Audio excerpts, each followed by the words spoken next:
వైఎస్ఆర్ కాంగ్రెస్ పార్టీకి చెందిన మాజీ మంత్రి వెల్లంపల్లి శ్రీనివాసరావు అండదండలతోని నిషేధిత ట్రెమడాల్ సంబంధిత మందులు విక్రయిస్తున్నట్లు తెలుగుదేశం పార్టీ అవనిగడ్డ నియోజకవర్గ పరిశీలకులు కనపర్తి శ్రీనివాసరావు పేర్కొన్నారు.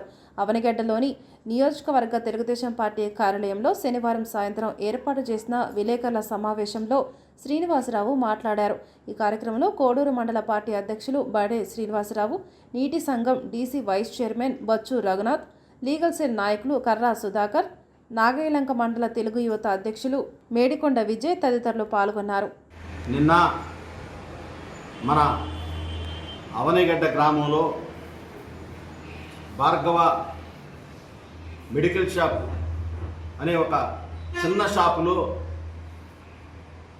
అతని పేరు, షాపు యజమాని పేరు వచ్చేటప్పటికి కొనకళ్ళ రామ్మోహన్, అతని సోదరుడు వచ్చేటప్పటికి కొనకళ్ళ విద్యాధర్రావు.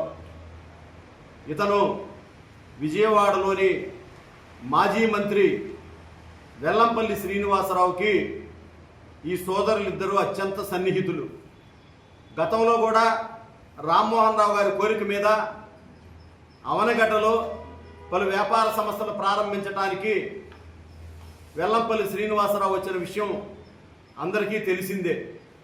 మరి ఒక మేజర్ పంచాయతీలో గడచిన 3 సంవత్సరాల్లో 60,000 ట్రెమడాల్ ట్యాబ్లెట్లు, నిషేధిత ట్రెమడాల్ ట్యాబ్లెట్లు అమ్మటంతో పాటు 3,000 ఇంజెక్షన్స్ కూడా అమ్మాడంటే నిజంగా అవనిగడ్డలో అమ్మాడా, మరి ఇంకెక్కడ అమ్మాడో కూడా అదంతా విచారణలో తేలాలి. ఇది చాలా అత్యంత అమానవీయమైన సంఘటన. ఇది మనుషుల ప్రాణాలతో చెలగాటమాడాడు ఆ భార్గవ మెడికల్స్ అధినేత. మరి రాష్ట్ర డిఐజీ హరీష్ గుప్తా సూచనల మేరకు మా ఈగల్ టీం అధినేత ఐజీ రవికృష్ణ గారు మాటు వేసి నిన్న ఆ షాపులో తనిఖీ చేస్తే ఇంకా కూడా అతని దగ్గర నిషేధిత మందులు దొరికాయి. మరి అతని వెంటనే అరెస్ట్ చేయడం జరిగింది. మరి ఈరోజు రిమాండ్ పెట్టారని చెప్పి తెలుస్తూ ఉంది. నేను ఈ సందర్భంగా ఒకటే తెలియజేస్తున్నా, ఎవరైతే మందుల షాపు యజమాని కొనకళ్ళ రామ్మోహన్ అనే వ్యక్తి, అతని సోదరుడు కొనకళ్ళ విద్యాధర్రావు, ఇతను వెల్లంపల్లి శ్రీనివాసరావు ముఖ్య అనుచరుడు. ఇతని అండదండలతోనే ఇక్కడ రామ్మోహన్ రావు పేరుకు సందులో చిన్న షాప్ పెట్టి వేల కోట్లకు సంబంధించినటువంటి అక్రమ దందాకు తెరలేపాడు. దీని వెనుక మంత్రి వెల్లంపల్లి హస్తం స్పష్టంగా ఉంది. మంత్రి అండదండలు లేనిది గత 5 సంవత్సరాల్లో గడచిన వైసీపీ పాలనలో ఇంకా విచ్చలవిడిగా అమ్మాడు. ఇది కేవలం వాళ్ళు చెప్పిన డ్రగ్ కంట్రోల్ డైరెక్టర్ గారు చెప్పిన వివరాల ప్రకారం వాళ్ళ దగ్గర కేవలం ఆ షాపులో 2 సంవత్సరాలు దొరికినాయి. 22, 23, 23, 24కి కేవలం 2.5 సంవత్సరాల్లోనే అతను 60,000 ట్యాబ్లెట్లు అమ్మాడు. అతను ప్రశ్నిస్తే ఏమీ నోరు విప్పటం లేదు.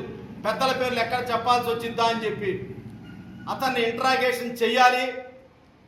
ఖచ్చితంగా స్పెషల్ స్క్వాడ్ అతన్ని అరెస్ట్ చేయటమే కాదు, కస్టడీలో తీసుకుని విచారిస్తే దీని వెనక ఉన్నటువంటి పెద్ద తలకాయలు రావాలి.